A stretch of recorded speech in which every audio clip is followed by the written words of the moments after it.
Adalberto, Mayra. Muito obrigado, Borges. 7h33. Mayra Nogueira, o que tem agora? Vamos voltar já trazendo o Felipe Clã.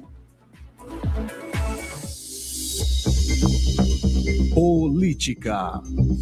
7h33 agora. Felipe Clã com a gente nesta sexta-feira. Sexta-feira de muita movimentação, viu? Na política, a política não para, né, Felipe? Vamos começando com o presidente Ricardo do Ailib, com a decisão do Juris Tantum, no caso dos empréstimos do Maranhão. Bom dia, Felipe, seja bem-vindo. Bom dia, Felipe. Bom dia, Mayra. Bom dia, Adalberto. Bom dia, Borges. Hoje eu comecei a mudar, porque eu acho que quem tem que ser primeira cumprimentado são as mulheres, entendeu? Me perdoe, Adalberto, Borges e os ouvintes também, né? Obrigada. Do nosso jornal Rádio Universidade. Olha, as coisas estão pegando fogo. Me permitam aqui uma vírgula, porque o texto impecável sempre do nosso mestre Raimundo Borges, fazendo a chamada de capa, né, com a sua leitura histórica. Lembro que Raimundo Borges, nesse centenário do Jornal Imparcial, ele já tem 51 anos de casa, né? Então, assim, ele perto de nós não somos nem juvenil perto dele, entendeu? E ele sempre atualizado com as leituras, né? É uma memória fabulosa, é um entusiasmo para escrever todo santo dia, que realmente é uma escola. Raimundo Borges sempre deve ser, sim, lido e aplaudido, meu caro Adalberto. E voltando, né, a esse termo de latim, que a Mayra soube falar impecavelmente, né? Lembrando que juris tantum significa apenas de direito, é uma presunção relativa que admite provas em contrário caso a parte prejudicada consiga provar o oposto. Que loucura, né? Rapaz, a gente fica tonto só de ler. Olha, deixa eu dizer uma coisa. O mais interessante desse processo todo é que o governo esperou a volta do presidente Ricardo Ailib para poder contestar, né, dentro do tribunal, porque nós sabemos que existem forças ocultas, né, amigadas, as togas locais, né? Então, assim, supremas togas parece que influenciam até na primeira instância e também no pleno do tribunal, pelo menos é o que eles deixam a demonstrar. Eu acredito que existe independência, existe respeito, né, pelo cargo, respeito também pela capacidade de cada magistrado. Mas vamos ver agora o que vai dar esse absurdo, né? Essa é uma opinião minha, porque nós trouxemos aqui a lista, analisamos a lista do que era o empréstimo. O empréstimo não é para este governo, é para o próximo governo. Já trouxemos os fatos de que governos passados, né, tanto receberam, como foi da Rosiana para o Flávio Dino, 2 bilhões de reais do BNDES. Que maravilha, né? E eu quero lembrar uma coisa, a garotada lá da turma dos ginistas, como são chamados. Quem sabe não sejam vocês que ganham a eleição, né? Quem sabe não é o Felipe Camarão que ganhe. Tudo pode acontecer em campanha. Já assisti de tudo, nesses 40 e tantos anos que eu vivo em campanha política, né? Gente que já perdeu no dia da eleição, gente que já ganhou depois da eleição. Isso é o que mais tem, diga-se de passagem, né? Então, eu penso que o Ricardo Ailib, a qual eu conheço, como pessoa e como magistrado, né, não vai se deixar levar por pressões. E digo mais, há um forte movimento dentro do tribunal, né, diante de tantas e tantos escândalos e tantas interferências, para que seja chamada na catraca os juízes que têm paixões políticas e fazem julgamentos vamos dizer assim, de colegagem, não é verdade, meu caro Adalberto? É isso aí. Olha, Felipe, mudando de assunto aqui, macaxeira, né? Falar aqui do macaxeira e Felipe Camarão. Ele está incomodado, né? Com Washington, é isso? Olha, eu recebi o texto lá da turma que defende o Felipe Camarão com todo direito, né? Super profissionais e tudo mais, e realmente apaixonados, é uma coisa impressionante, né? Mas devem ter pegado ali aquela verve do PT, né? mais apaixonado, mais encantado. Então, teve esse movimento, esse encontro na Assembleia Legislativa. Estavam todos lá, pode-se dizer. 90, eu vou ser elegante. 90% do PT orgânico, ou seja, o PT de origem, né, o PT que resistiu, ficou. Quando Lula foi preso, quando Lula perdeu a eleição, estava neste encontro, né, lá na Assembleia Legislativa.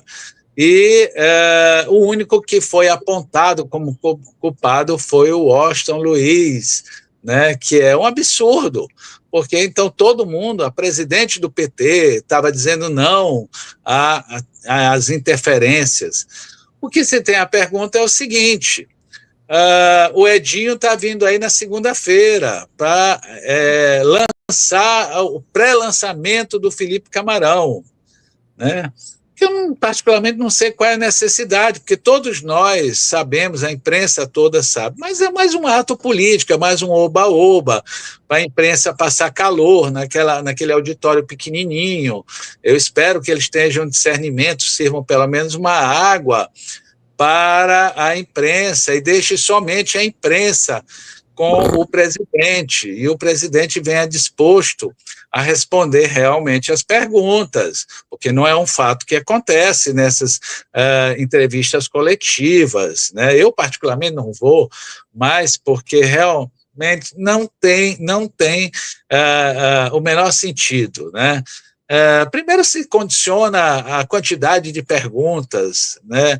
Que é uma deselegância aos profissionais, ou seja, se alguma coisa ficou sem perguntar, ficou sem perguntar.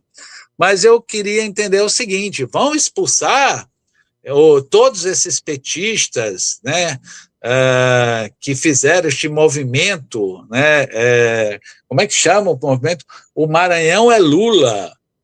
Ou seja, mas o Maranhão é Camarão? Ou será que a turma do PT realmente vai enfrentar a direção nacional do PT? A crise está instalada, não há como não dizer que não tem uma crise, né? Vou ficar aqui esperando para ver o que vai acontecer, né? Eu não acredito que o Lula, na situação que vive hoje o país, com tantos aumentos, uma população revoltada, com os preços nos supermercados, com a turma da extrema-direita não se abalando, nem com o caso do Vocaro, né? Eu não mexeria nos 2% que tem no Maranhão. E eu não confiaria que só porque as pessoas recebem Bolsa Família, Minha Casa Minha Vida e outros gases, né, que são os programas, que está garantido esses 2%. Sem militância para fazer a campanha do Lula, o Lula não vai ter 1 ponto alguma coisa de votos no Maranhão. E o Lula só ganha se tiver estes votos do Maranhão, meu caro Adalberto. Claro, é preciso da base acompanhando, né? Felipe, mudando de uma base para outra, olha só, a Clay Lago, né, a viúva de Jackson Lago, está na linha de frente da campanha de Orleans, né? Veja, né, Clay Lago, uma mulher respeitadíssima, honrada, né, que todos nós fazemos reverência, uma médica humanista, né, que tem uma longa trajetória acompanhando o marido, o saudoso Jackson Lago, reuniu né, as mulheres dos movimentos, não só do PDT, mas de muitos segmentos, e que tem uma proporção que vai crescer indiscutivelmente, porque a presença dela, né, assina, sim, a campanha do Orleans. Eu fiquei espantado, realmente eu fiquei espantado, mas foi uma estratégia muito bem montada. Pelo que eu soube, através, por meio do pessoal do PDT mais tradicional, até nem estão mais tanto no PDT, já se desfiliaram, mas os amigos de Clay dizem que foi uma decisão individual, inicial dela. Ela que convocou todo mundo, porque ela entende que o Orleans Brandão é um jovem que merece sim ser discutido, merece sim ser trabalhado pelos movimentos sociais legítimos, meu caro Adalberto. Isso aí. Clay Lago, né? A figura dela faz a gente viajar no tempo, né? E por falar em viagem no tempo, Felipe, vamos fazer uma agora para a gestão, né, de Edivaldo Holanda Júnior, o Edivaldinho, né, na prefeitura de São Luís. Ele tinha um vice-prefeito, claro, né? Todo prefeito vai ali, né, na sua campanha, trazendo um candidato de vice. E as pessoas lembram quem era o vice-prefeito de Edivaldo Holanda Júnior? Pois é, essa figura que você diz aqui, né, virou ponta de dedo das mazelas do ex-prefeito Braide, que acabou de sair da prefeitura de São Luís. De quem estamos falando, Felipe? Olha, nós estamos falando do terrível, vamos dizer, para o Braide, Fábio Henrique, que ele, na verdade, ele não era o vice-prefeito, as matérias estão erradas, eu coloquei aí exatamente para a gente poder. Ele era subprefeito do centro de São Luís, né? Enchia de flores as praças, cuidava das limpezas. Ele é sistemático, né? O Fábio Henrique não pergunta para ninguém como é que tem que ser feita a coisa, ele vai lá e faz. A questão, eu tenho conversado com ele por coincidência, e ele indignado o tempo todo com a destruição, né, do centro da cidade e outros locais, o lixo acumulado, né, a falta de disposição em estruturar as questões. Ele denuncia todo dia que estão dilapidando o mercado central, mesmo que destrói, mas tem muita coisa ali que poderia ser retirada, com o perigo de quem está retirando se machucar, até morrer, né? Que aquilo ali é ferro, é muito antigo, tétano, pode cair de cima do telhado. É lamentável o que está acontecendo, né? E principalmente a questão das enchentes, que ele disse para mim, Clã, não tinha, o Edivaldo, né? Você ia para os bairros, a gestão do Edivaldo fez as saídas de águas profundas, obras muito pesadas, que São Luís não tinha mais essas enchentes. E aí ele relaciona um monte de coisas que Braide não fez, né? E chama Braide de prefeito das avenidas. Eu acho que é muito interessante ter essas figuras para criar o debate permanente, né? Mas eu acredito que a Ismênia está tentando, né, tomar conta do processo. Está muito recente, o Braide acabou de sair. E a gente sabe que, principalmente quando fica a gestão do ex-prefeito, que eu não me lembro de quase ninguém de alto coturno que ela tenha posto para fora, fica muito difícil de governar, né? Eu acho que a Ismênia só vai realmente começar a governar depois da eleição, meu caro Adalberto. Sem dúvida, isso aí a gente tem como uma certeza, muito, muito provavelmente. Só fazendo a ressalva, né, o Fábio, né, ele se manifestou também, né, agora recentemente, sobre a questão do edital, né, que os músicos ali deveriam utilizar espaço, mas bancando o som, bancando sua própria estrutura, né? O que ficou uma coisa ridícula realmente por parte da Prefeitura de São Luís. E também, né, ele como subprefeito, só para lembrar, isso aí foi uma coisa que veio na gestão de Edivaldo Holanda Júnior, né, de subprefeituras, na verdade. Eram 4 ou 5, né? Você lembra disso, né? Não é, Felipe? Eu lembro, mas realmente a única subprefeitura que se sobressaía, né, pelo comportamento do subprefeito, entendeu? Você passava de carro, olhava lá ele, debaixo do sol quente e tal, comandando obra, e brigando, e zangado, porque estragavam as plantas dos jardins, das praças e tal. Ele realmente é uma figura, todo mundo acreditava que ele ia ser candidato. Quem sabe, pode até sair candidato, né? Não há problema nenhum do cara ser um crítico quando ele já foi um gestor que provou que sabia fazer os seus processos. Mas a grande questão é que ele traz todas essas mazelas que a gente está vendo na cidade. Não precisa bater só um Fábio Henrique. Os nossos olhos estão vendo que São Luís, infelizmente, meu caro Adalberto, torcendo muito que São Luís melhore. Eu, particularmente, fui vendo esse processo crescendo e crescendo e crescendo, principalmente na questão de lixo, principalmente na questão de obras, de avenidas, que levaram o alagamento para dentro dos bairros. É uma loucura como está São Luís, né? São Luís não alagava mais? Não, São Luís não alagava mais, da forma que... Claro, a gente tinha aquela coisa tradicional, e tem ainda ali do Mercado Central, não é verdade? Porque não tem uma drenagem profunda. E o que mais a gente pode lembrar que tinha alagamentos? Eu não me recordo porque eu não vejo mais o alagamento, mas agora os bairros estão sendo alagados porque as obras, né, de trânsito, dizendo assim, não pensou no escoamento da água, né? Ajeitaram as avenidas, mas não tiveram cuidado contato aqui com a população. Visual.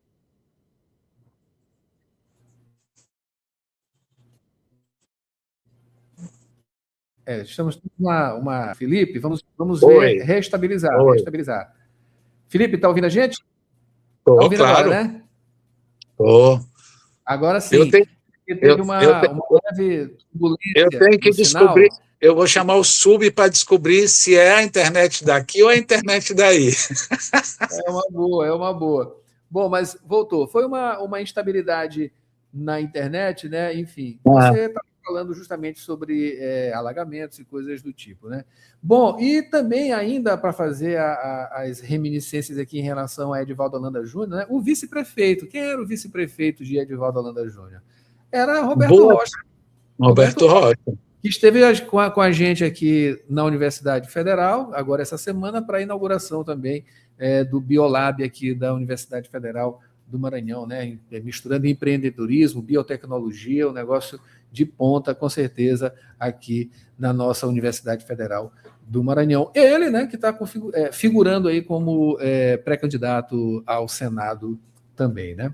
Então, só para completar rapidamente, né, o Roberto deixou muitas obras. Ele esteve conosco lá no Jornal Imparcial, lá na rádio do Imparcial, o programa Palpite, né? E ele trouxe uma relação de obras que ele acompanhou, ele fez os projetos, porque não foi só indicar a emenda, ele trabalhou os projetos também, né? Dentro do governo e fora do governo, deixou tudo pronto. Realmente ele surpreendeu nessa entrevista. Agora, o que me surpreende é o seguinte: o Roberto, um dia desse, era o senador mais bem votado depois do Carlos Brandão. Naturalmente, o Carlos Brandão tinha que estar em primeiro. Mas agora, de repente, desapareceram com o Roberto, não é verdade? Não funciona assim. Não é assim que se tira um candidato, não é verdade?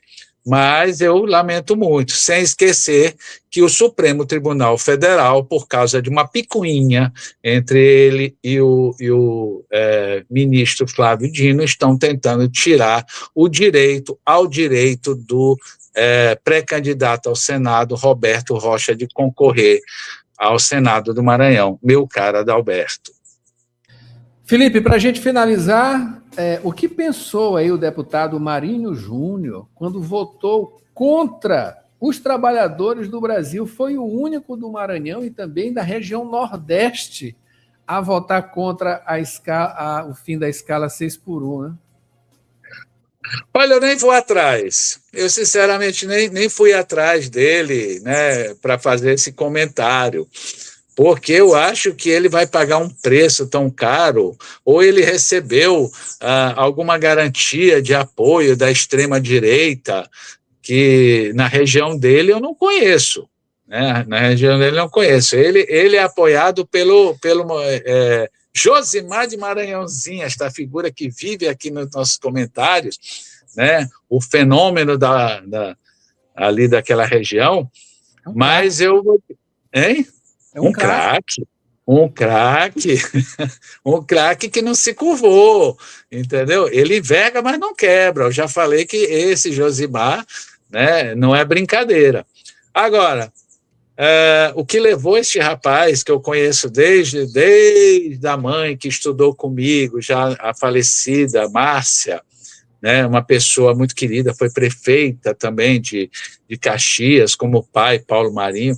O que levou este rapaz a cometer este ato insano, né, é um preço que nunca vai ser esquecido, nunca. Qualquer campanha, o opositor dele vai chamar os trabalhadores e dizer assim, olha aqui, ó, quem votou contra vocês? Todo mundo, até quem era contra, votou a favor e ele contra o coisa. Não consigo entender.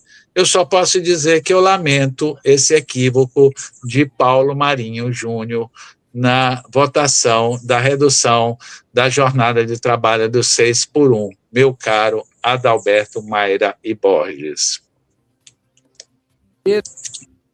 Né, de vários outros políticos, geralmente ali alinhados à extrema-direita, que emitiram esse documento, né, de serem contra os trabalhadores. E esse documento ele vai ser mostrado, com certeza, na hora certa, nesta eleição de 2026, com certeza. Olha, o deboche daquela sessão, eu sinceramente, eu não aguentei até o segundo turno da votação, porque a gente tem que levantar muito cedo, então a gente fica esgotado mentalmente. Mas aquilo ali, olha, sinceramente, o último discurso que eu escutei foi daquele garoto Nicolas, né?